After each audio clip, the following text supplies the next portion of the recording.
حضرت موسیٰ جب پیدا ہوئے تو ان کی والدہ نے پتہ کیا کیا؟ ان کو ایک صندوق میں بند کر کے دریا میں بہا دیا۔ اب دریا میں بہتے جا رہے ہیں تو ماں تھی تو پریشان بھی ہو گئی، ان کی ہمشیرہ کو کہنے لگی ذرا دھیان رکھنا کدھر جاتے ہیں۔ حضرت موسیٰ علیہ السلام دریا میں بہتے بہتے نا فرعون نے نا دریا کے کنارے مکان بنایا ہوا تھا۔ آپ کو پتہ ہے بادشاہوں کا ذوق ہوتا ہے، آج کل ہمارے جو حکمران ہیں انہوں نے اس کا نام فارم ہاؤس رکھا ہوا ہے، میرا فارم ہاؤس، اور پرانے زمانے میں لوگ ڈیرا کہتے تھے، تو اس نے بھی اس طرح کا فارم ہاؤس بنایا ہوا تھا۔ وہاں پہ حضرت موسیٰ علیہ السلام تیرتے ہوئے تابوت کے اندر صندوق کے اندر جا رہے ہیں۔ فرعون اور ان کی بیوی حضرت آسیہ بے اولاد تھی، بڑی تڑپ تھی بیٹے کی، وہ بھی وہاں کھڑی تھی۔ صندوق تیرتا ہوا آیا تو فرعون نے کہا کہ جاؤ پکڑ کے لاؤ دیکھو کیا ہے۔ جب وہ لے کے آئے نا تو آپ کی ہمشیرہ جو نگرانی کر رہی تھی پریشان ہو گئی کہ یہ تو اس کے ہاتھ لگ گئے، یہ تو اب مار ڈالے گا۔ لیکن جب خوبصورت اور چمکتا ہوا بچہ دیکھا تو بی بی آسیہ کہنے لگی یہ بنی اسرائیل کا ہے ہی نہیں، یہ تو پتہ نہیں کہاں سے بہتا ہوا یہاں آ گیا ہے، تو ایسے ہی چھوڑ، یہ پتہ نہیں کہاں سے، رکھ نہ لیں رکھ نہ لیں۔ تو حضرت موسیٰ علیہ السلام وہ کہنے لگا نہیں انہی کے ہیں، موسیٰ علیہ السلام اسی کے ہیں۔ تو آسیہ کہنے لگی تیرے تو سر پہ نا بس بھوت ہی سوار ہو گیا، ہر وقت وہی لوگ تجھے یاد رہتے ہیں، پتہ نہیں کہاں سے بہ کے آیا۔ اب رکھ لیا، مان گیا فرعون۔ آپ فرعون کے گھر میں جو اس لیے بچے مروا رہا تھا کہ میری سلطنت حضرت موسیٰ پیدا نہ ہو جائے، تو اسی کے گھر میں پرورش پانے لگے، اسی کے گھر میں۔ اب عورتیں منگائیں گئی دودھ پلانے کے لیے، تو حضرت موسیٰ علیہ السلام کسی بیوی کا دودھ نہیں پیتے، تو آپ کی ہمشیرہ نہ وہیں دائیں بائیں گھومتی رہتی، تو کہنے لگی جناب آسیہ سے کہ میں ایک بیوی کو جانتی ہوں بڑی صاف ستھری ہے، مجھے امید ہے یہ بچہ اس کا دودھ پیے گا۔ تو فرعون کہنے لگا دوڑ کے لا، تو اپنی والدہ کو لے کے آئیں، تو حضرت موسیٰ نے فوراً دودھ پینا شروع کر دیا۔ فرعون کو پھر تھوڑا شک ہوا۔ ایک روایت یوں بھی لکھی ہے بعض لوگوں نے کہ فرعون ایک دن اٹھایا ہوا تھا حضرت موسیٰ کی، ابھی تھوڑی سی عمر تھی، تو آپ نے اس کی داڑھی پکڑ کے تو ایک گھونسا دے مارا، جلالی تو شروع سے ہے نا، تو کہنے لگا آسیہ تو مان نہ مان یہ بچہ وہی ہے۔ تو حضرت بی بی آسیہ کہنے لگی کہ تجھے غلط فہمی ہے، یہ وہ نہیں ہے۔ اس نے کہا دیکھو نا یہ تو اٹھاتی ہے تو پیار کرتا ہے، اور میرے جب قریب آتا ہے تو اس کے لب و لہجے میں تلخی محسوس کرتا ہوں۔ اس نے کہا بچوں کو کیا پتا، خیر ایک طرف اس نے کھانے پینے کی چیزیں رکھ دی، ایک طرف انگارے رکھ دیے، وہ بھی حضرت آسیہ کہتی ہیں کہ تجھے سمجھ آئے بچے بچے ہوتے ہیں، حضرت موسیٰ بچے تو تھے پر تھے تو اللہ کے نبی نا، اللہ کے نبی تھے۔ جب اس نے کہا نا یہ بچے ہیں، تو حضرت موسیٰ علیہ السلام بجائے انگاروں کی طرف جانے کے نبی تھے، وہ سیدھے کھانے پینے والی چیزوں کی طرف بڑھنے لگے۔ فرعون کہنے لگا آپ بتا، اللہ تعالیٰ نے حضرت جبریل کو بھیجا، انہوں نے کہا ادھر نہیں جانا آپ ادھر جائیے، تو آپ آگ کی طرف گئے اور ایک کوئلہ اٹھا کے زبان پہ رکھ لیا۔ تو آسیہ کہنے لگی سمجھ آئی، بچے کو کیا پتا کدھر جانا ہے کدھر نہیں جانا، اگر وہ اتنا ہی خیال ہوتا وہی بچہ ہوتا تو آگ۔ اور بعض مفسرین نے لکھا ہے یہ جو حضرت موسیٰ دعا مانگتے تھے نا رب اشرح لی صدری ویسر لی امری، یہ وہ آگ کا انگارہ جب کوئلہ منہ میں رکھا تھا نا تو اس کی وجہ سے زبان میں کچھ لکنت آ گئی، تو آپ دعا کرتے تھے کہ یا اللہ میری زبان کی وہ بند گرا کھول دے تاکہ میں کھل کے فرعون کے سامنے بات کر سکوں۔ وہیں حضرت موسیٰ پلنے لگے، وہیں پلے، وہیں جوان ہوئے، وہیں اللہ نے ساری دولتیں دی، بہن بھی ملی، ماں بھی ملی، اور سارے عزیزوں کا پیار بھی ملا۔ اسی گھر کے اندر اللہ نے پرورش کر کے فرعون کے ظلم سے بنی اسرائیل کو نجات عطا فرمائی۔ موسیٰ پھر فرعون کے گھر میں پلنے لگے، اور جب جوان ہو گئے تو فرعون کے ہاں جو ظلم ہوتا تھا حضرت موسیٰ اس پر بول پڑتے تھے، جلال فرماتے، تو فرعون پھر ناراض رہنے لگا، یہاں تک کہ اس نے آپ کو نکال دیا، آپ تشریف لے گئے وہاں سے۔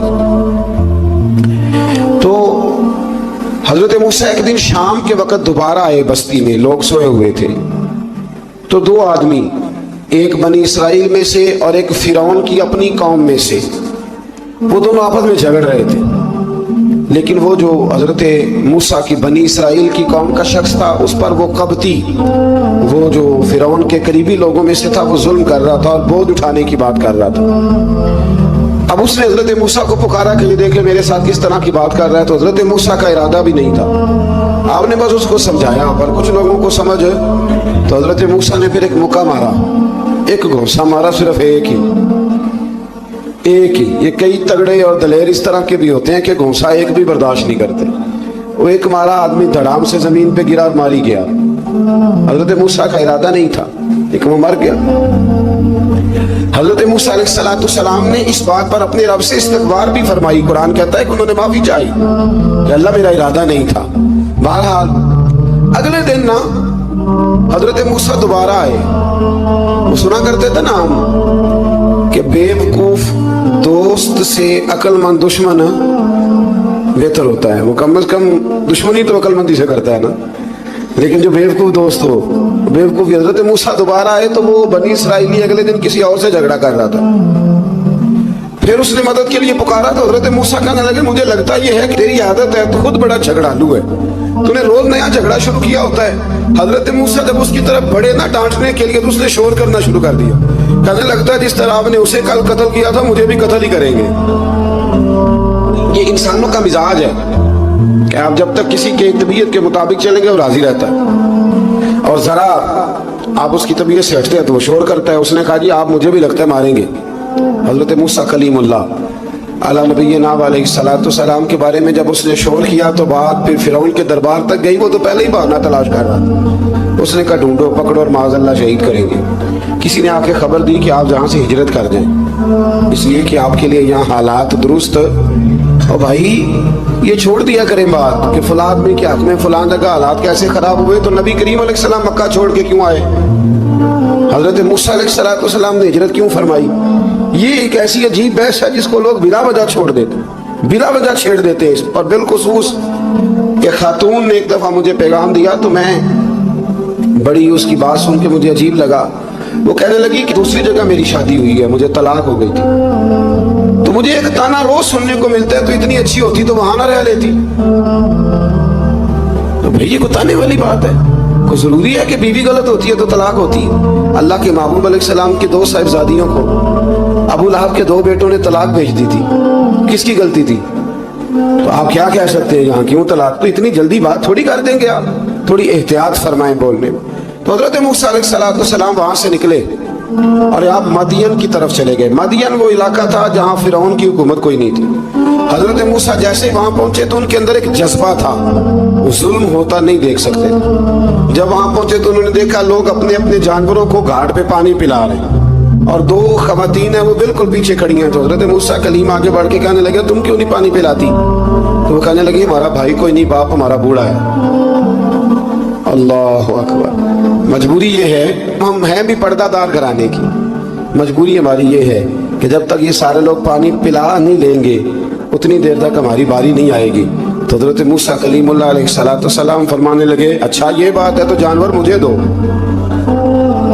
وہ ہو یہ رہا تھا کہ چونکہ مرد پانی پلا رہے تھے اور جتنے بھی مرد آتے جاتے تھے وہ گھستے جاتے تھے, اور عورتیں بیچاری کھڑی تھیں. حضرت موسیٰ جھٹ سے آگے بڑھے, پیچھے ہٹو.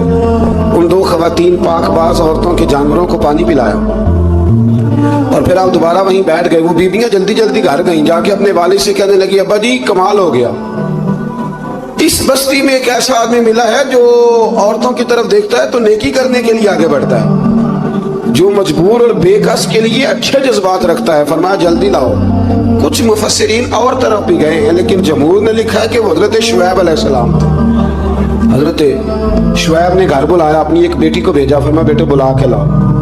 وہ جب گھر آئے تو آپ فرمانے لگے آپ میرے ساتھ اجرت طے کر لیں, 8 سال یا 10 سال آپ میری بکریوں کو چرائیں, میرے گھر میں رہیں. اور پھر فوراً ہی فرمانے لگے اگر آپ ہمارے گھر میں رہیں گے دیکھ بھال کریں گے تو میں اپنی ایک بیٹی کا نکاح بھی آپ کے ساتھ کر دوں. تو 8 سے 10 سال حضرت موسیٰ نے وہاں قیام فرمایا. اور پھر جب آپ کا نکاح ہو گیا تو آپ اپنی بیوی کو لے کے مصر کی جانب جا رہے تھے, تو رستے میں نا ٹھنڈ زیادہ ہو گئی. تو اپنی زوجہ سے کہنے لگے وہاں آگ جل رہی ہے, میں تیرے لیے آگ لے کے آتا ہوں تاکہ تو تاپ سکے, گرمی حاصل کر سکے. وہاں گئے تو درخت سے آواز آئی موسیٰ میں تیرا رب ہوں. درخت سے آواز آئی موسیٰ میں تیرا رب ہوں. اور حضرت موسیٰ کلیم اللہ کو وہاں وہی آنی شروع ہوئی. وہاں وہی اللہ تعالیٰ نے انہیں وہ عصا عطا فرمایا جو پھر بعد میں اژدہا بنتا تھا. رب کریم نے وہیں حضرت موسیٰ کلیم کو وہیں ید بیضا عطا فرمایا. اپنا ہاتھ گریبان میں ڈال کے نکالتے تھے تو چاند اور سورج کی طرح روشنی دیا کرتا ہے. ید بیضا لیے بیٹھے ہیں اپنی.